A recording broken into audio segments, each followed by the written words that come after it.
ఇదంతా నా వల్లే జరిగింది. కళ్ళు మూసినా తెరిచిన చంద్రికనే కనిపిస్తుంది. Download and subscribe to ETV Win.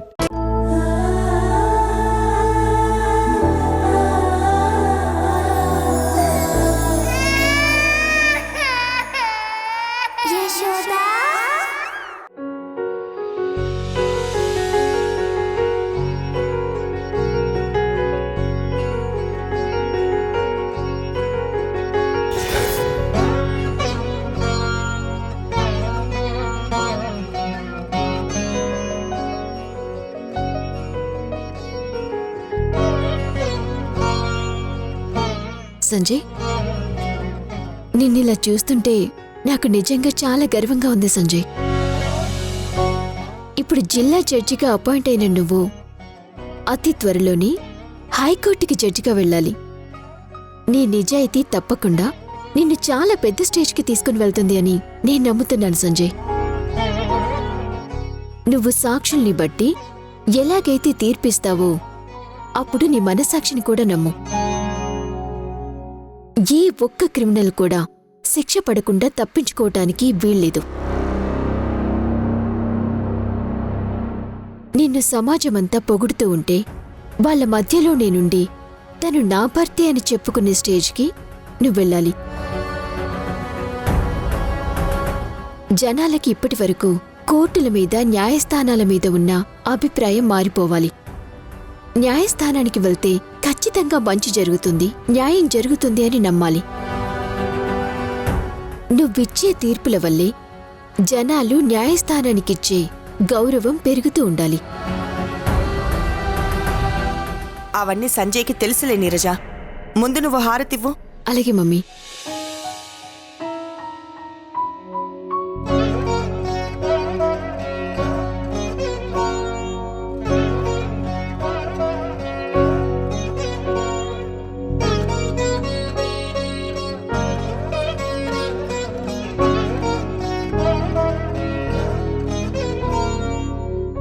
నమస్తే జడ్జి గారు. నమస్తే ఎస్ఐ గారు. ఏంటి సడన్ గా ఎలా వచ్చారు? మీరు జడ్జి అయ్యారు కదా సార్, మమ్మల్ని కాస్త గుర్తు పెట్టుకుంటారేమోనని విష్ చేయడానికి వచ్చాను. మేము గుర్తు పెట్టుకోవడానికి మీరేమీ తప్పులు చేయలేదు కదా మేడం. తన ఉద్దేశం అది కాదులే సంజయ్. డిపార్ట్మెంట్కి మీకు దగ్గర సంబంధాలుంటాయి కదా, ఆ ఉద్దేశంతోనే అనింది. అవును సార్, చట్టం న్యాయం ఇవి రెండూ కలిసి అన్నదమ్ముల్లాగానే పనిచేయాలి. అప్పుడే జనాలకి మన మీద రెస్పెక్ట్ పెరుగుతుంది. అప్పుడే క్రిమినల్స్ మన నుండి తప్పించుకోకుండా ఉంటారు. అప్పుడే సమాజానికి న్యాయం జరుగుతుంది సార్. అవును మేడం, మీరు చెప్పేది 100% కరెక్ట్. సంజయ్, వర్జ్యం వచ్చేలాగుంది, ఇక మీరు బయలుదేరండి. అలాగే అత్తయ్య. అమ్మ నీరజ, నువ్వు కూడా ఈరోజు సంజయ్తో పాటు వెళ్ళమ్మా, ఫస్ట్ డే కదా. అలాగే మమ్మీ. వస్తాం అత్తయ్య.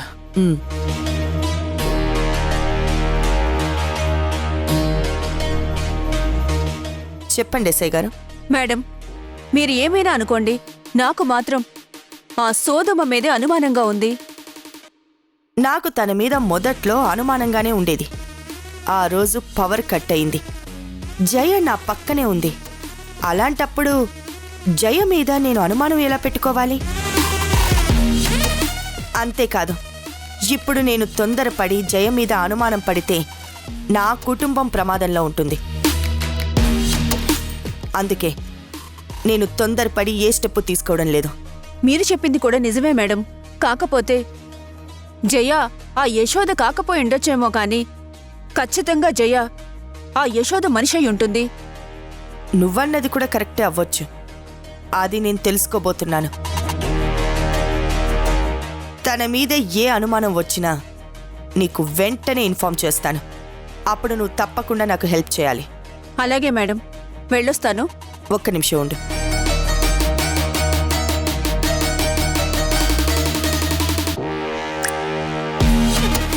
ఇదిగో ఈ గిఫ్ట్ నీ నిజాయితీకి నా మీదున్న ప్రేమకి. Thank you madam.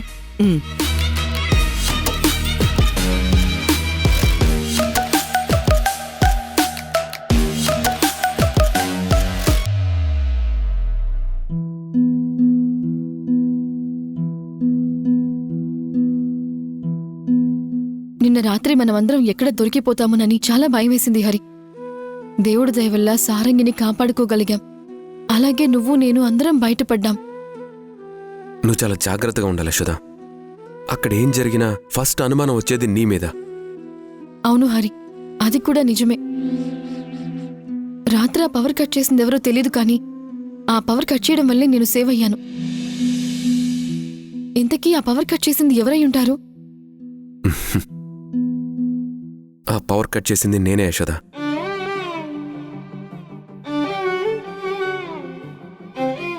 నువ్వా? అవును యశోద, నేనే. సారంగి నేను తప్పిస్తున్నప్పుడు వెంటనే నాకు పవర్ కట్ చేయాలన్న ఆలోచన వచ్చింది. అది నిన్ను కాపాడడానికి ఉపయోగపడింది. Thank you Hari, thank you so much. నువ్వు నీ లైఫ్ని రిస్క్ చేసి మరీ నన్ను కాపాడావు. నువ్వే కాదు, నీతో పాటు సుబ్బరాజ్ కూడా లైఫ్ రిస్క్ తీసుకున్నాడు. అసలు ఆ సుబ్బరాజ్ అక్కడికి ఎందుకు వచ్చాడు యశోద? తనకి నువ్వు అక్కడ ఉన్నావని ఎలా తెలుసు? నేను దేవకికి ఫోన్ చేశాను హరి. అప్పుడు దేవకి సుబ్బరాజ్కి చెప్పి తననిక్కడికి నాకు కాపలాగా పంపించింది.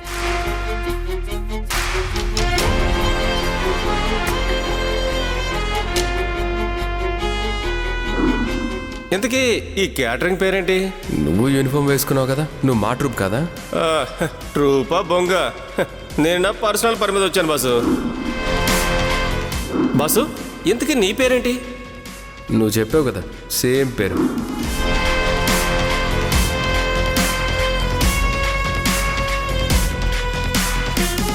హరి, ఏం ఆలోచిస్తున్నావు?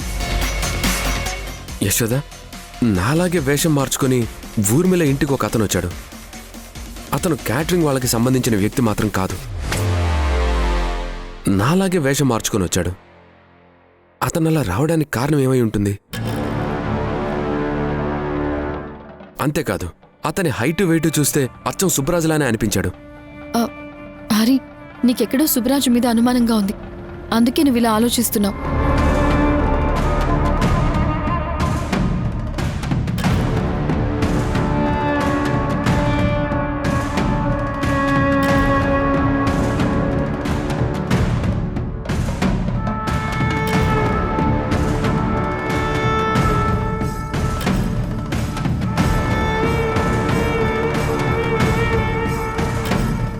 కుబేర్ బాబాయ్,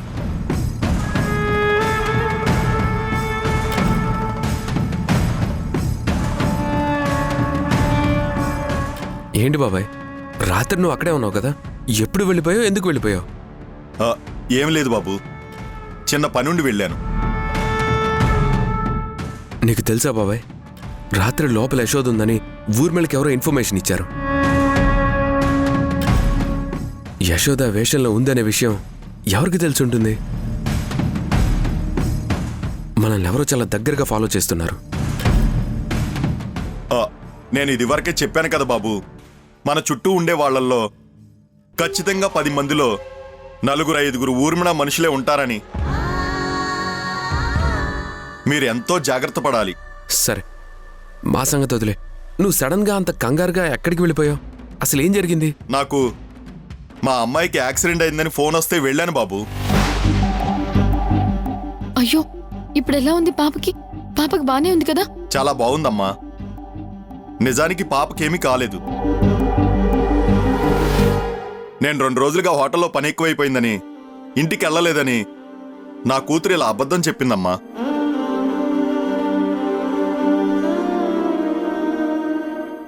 ఇక నుంచైనా రోజు ఇంటికి వెళ్ళి బాబాయ్, ఏ అర్ధరాత్రి అయినా సరే తెల్లవారైనా సరే ఒక్కసారి వెళ్ళి మీ కూతురికి కనిపించు. తనకి మీ మీద ఎంత ప్రేమ లేకపోతే ఇంత అబద్ధం చెప్పేస్తుంది చెప్పు? రాత్రి మీకేం ప్రమాదం జరగలేదు కదా? అంతా ఓకే కదా?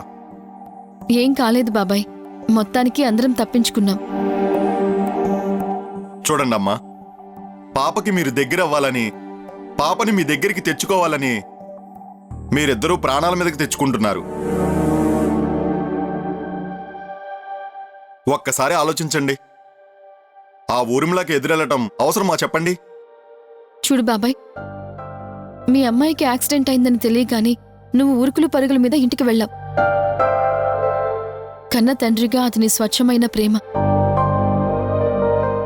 మరి కన్న తల్లిగా నా బిడ్డ మీద నాకు ప్రేమ ఉండదా చెప్పు? అలా ప్రేముండడం తప్పంటావా? చావుకి భయపడి ఆగిపోమంటావా? చూడు బాబాయ్, ఊర్మిళని మేము వదిలిపెట్టే ప్రసక్తే లేదు. ఎలాగైనా ఊర్మిళని అరెస్ట్ చేయిస్తాం. వద్దే హరిబాబు, దయచేసి నా మాట వినండి. మీరు చావును కొని తెచ్చుకోకండి బాబు. మా క్షేమం కోరి మాకేమన్నా అవుతుందనే భయంలో ఆ ఊర్మిళకి మా గురించి చెప్పకు. పొరపాటున నువ్వు చెప్పినా ఇన్ని రోజులు యశోద గురించి ఎందుకు చెప్పలేదు అని ఆ ఊర్మిళ నీకు కూడా ప్రమాదం తలపెడుతుంది. నువ్వు మౌనంగా ఉండు, జరిగేది చూస్తూ ఉండు. మా ప్రయత్నాలు మేము చేస్తూ ఉంటాం. నాకెందుకో రాత్రి ఊర్మిళ ఇంటికి వచ్చింది సుబ్బరాజేనని అనిపిస్తుంది. అదే నిజమైతే సుబ్బరాజుకి ఊర్మిళకి ఉన్న లింక్ ఏంటో తెలుసుకోవాలి.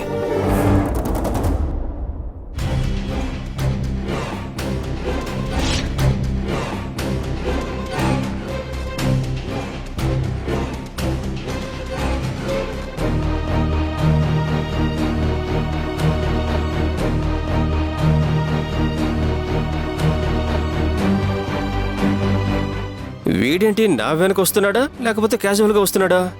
ఒకసారి చెక్ చేద్దాం.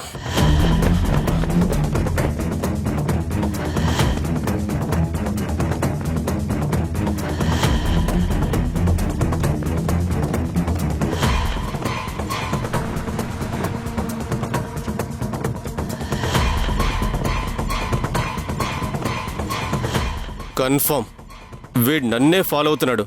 అంటే వీడికి నా మీద అనుమానం వచ్చిందా? నేను ఊర్మిళ మనిషిని తెలిస్తే వీడు వెళ్ళి యశోదకు చెప్పేస్తాడు. ఎలాగైనా వీడిని దారి మళ్లించాలి.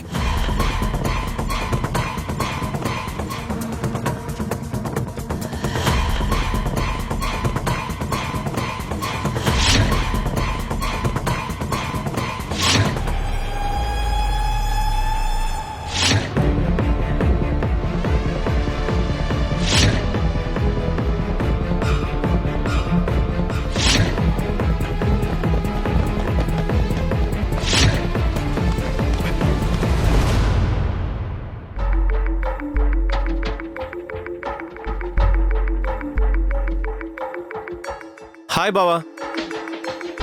నువ్వేంటి సుబ్బరాజు దారి తప్పొచ్చావు? దారి తప్పేం కాదు బావా, కావాలనే వచ్చాను.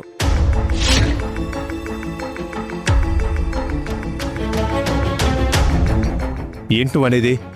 ఏం లేదు బావా, చెల్లి ఒకసారి నేను ఇంటికి రమ్మనింది. నువ్వు వెళ్ళు, కౌంటర్లో నేను కూర్చుంటాను.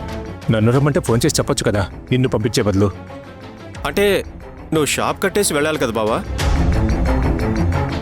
అందుకే నన్ను షాప్ దగ్గరికి వెళ్ళమని చెప్పింది, నిన్ను పంపించమని చెప్పింది. అంత అర్జెంట్ ఏంటంట? ఏమో బావా, నువ్వింటికెళ్ళు, చెల్లి చెప్తుంది కదా. సరే, మందులు జాగ్రత్తగా ఇవ్వు. రే, జాగ్రత్తగా చూసుకో, సుబ్బరాజుకు తెలీదు. అలాగే అన్నా.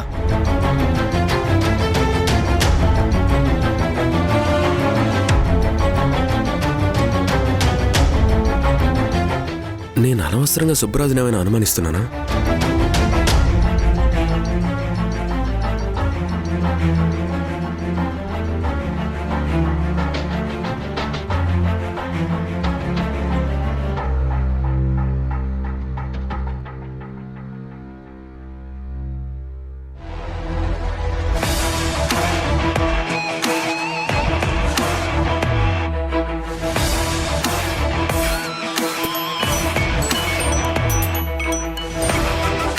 చెప్పరా అన్నయ్య.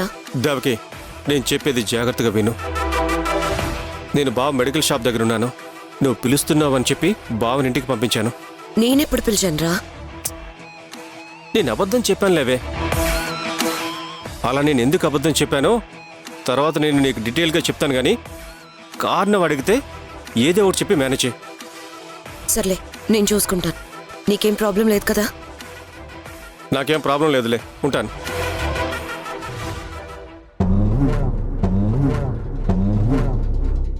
చూడు చూడు చూడు చూడు చూడు.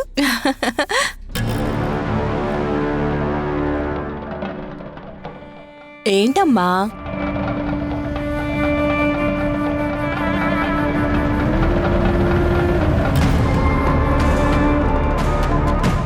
పాప దీని దగ్గర ఉన్నంతసేపు చాలా హ్యాపీగా ఉంటుంది, బాగా నవ్వుకుంటుంది. నాకు దీని మీద కూడా రోజు రోజుకి అనుమానం బాగా ఎక్కువైపోతుంది. ఒకవేళ నా అనుమానమే నిజమేమో. యశోదే ఇలా రూపం మార్చొచ్చిందేమో. ఛాన్స్ తీసుకోకూడదు. ఎలా అయినా ఈరోజు దీని హెయిర్ తీసుకొని పాప డిఎన్ఏతో దీని డిఎన్ఏ మ్యాచ్ అవుతుందో లేదో చెక్ చేయాలి. అయ్యయ్యో, వీలైనంత తొందరగా నా బంగారు తల్లిని ఇక్కడి నుంచి తీసుకువెళ్ళాలి. ఆ తర్వాత ఊర్మిళని పోలీసులకి పట్టించాలి. అలా కాకుండా ముందే ఊర్మిళని పోలీసులకి పట్టిస్తే పాపను ఏమైనా చేసే అవకాశం ఉంది.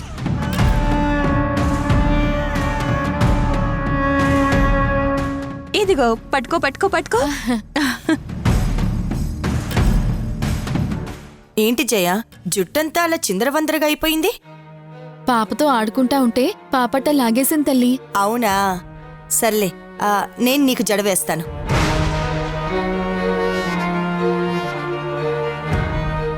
ఏటి తల్లి మీరనింది?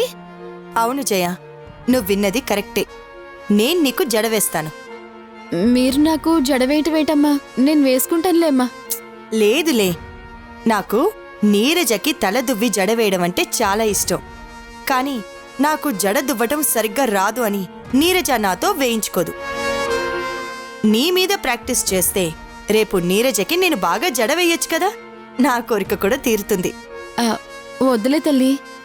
అర్థమైందిలే జయ, పాపని ముట్టుకోవద్దు అన్నానని నీకు మా మీద కోపంగా ఉంది కదా. అయ్యో, అట్టాటిదేమీ లేదు తల్లి.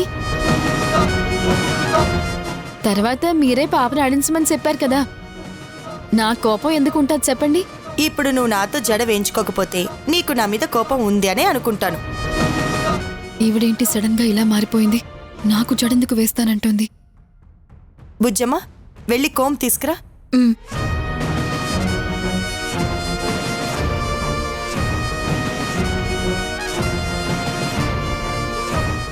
అమ్మగారు, నువ్వు పాపని తీసుకో. రా తల్లి, రా రా రా రా రా రా. కూర్చో జయ.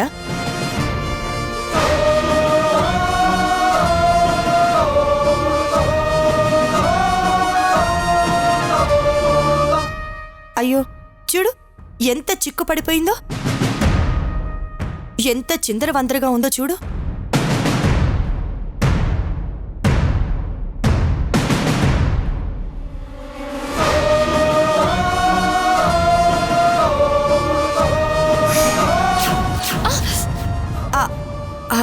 సారీ జయ, చిక్కు బాగా చిక్కు పడిపోయింది కదా. చిన్నగా దూతాను.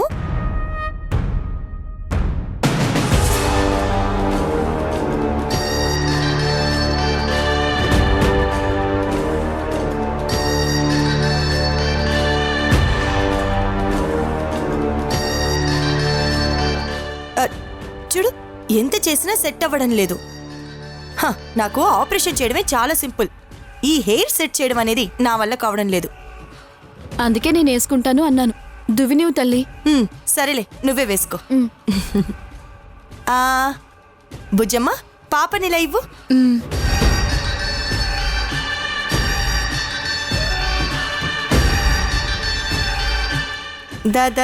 దా ఓ నాన్నా. ఓమ్మా, చూడు చూడు చూడు.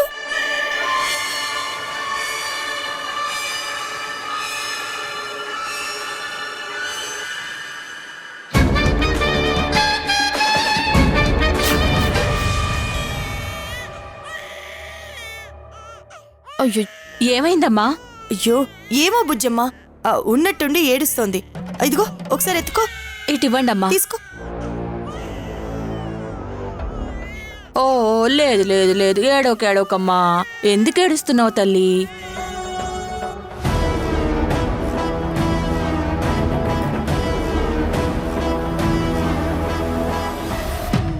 జయ, నువ్వే యశోద అనే నా అనుమానం నిజమైతే మాత్రం రేపు నీకు జీవితంలో చివరి రోజు అవుతుంది. ఆ సుబ్బరాజు గారిని రమ్మన్నాను. వాడు డైరెక్ట్గా ఇంటికొస్తే దీనికి అనుమానం రావచ్చు. ఎందుకైనా మంచిది వాణ్ణి బయటే కలవాలి. బుజ్జమ్మ పాపని జాగ్రత్తగా చూసుకో, నేను బయటికి వెళ్ళొస్తాను. అలాగే అమ్మా. లేదు లేదు, ఏడవకమ్మా, ఏడవకు. ఎందుకమ్మా ఏడుస్తున్నావ్?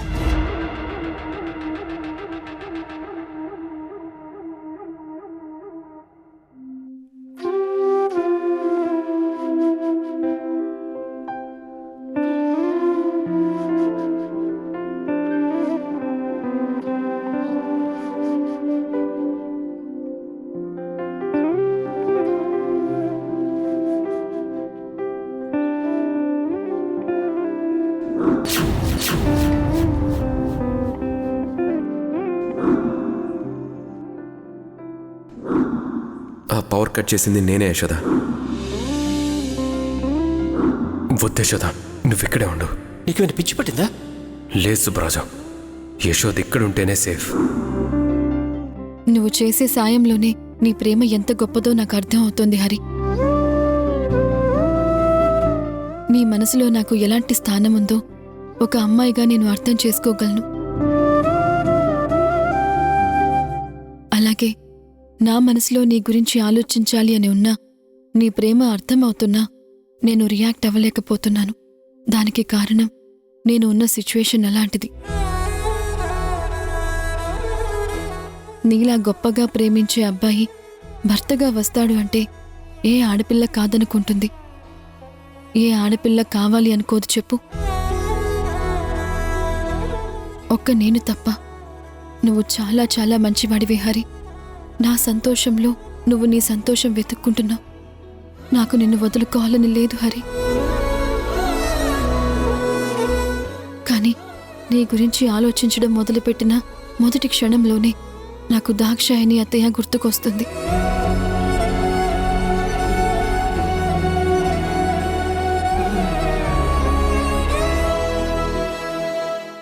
ఊర్మిళ నీకు జడ దువ్విందన్నావు కదా, ఎందుకు దువ్విందో తెలుసా? నీ హెయిర్ కలెక్ట్ చేయడానికి. సుబ్బరాజు ఆ హెయిర్ని నాకు చూపించేసరికి నేను షాక్ అయ్యాను. ఊర్మిళ ఎంత పెద్ద స్కెచ్ చేసిందని. మరిప్పుడు ఎలా హరి? నేను నీ హెయిర్ని తీసేసి అందులో నా హెయిర్ని పెట్టాను. హెయిర్ ఎందుకు మార్చేశావు?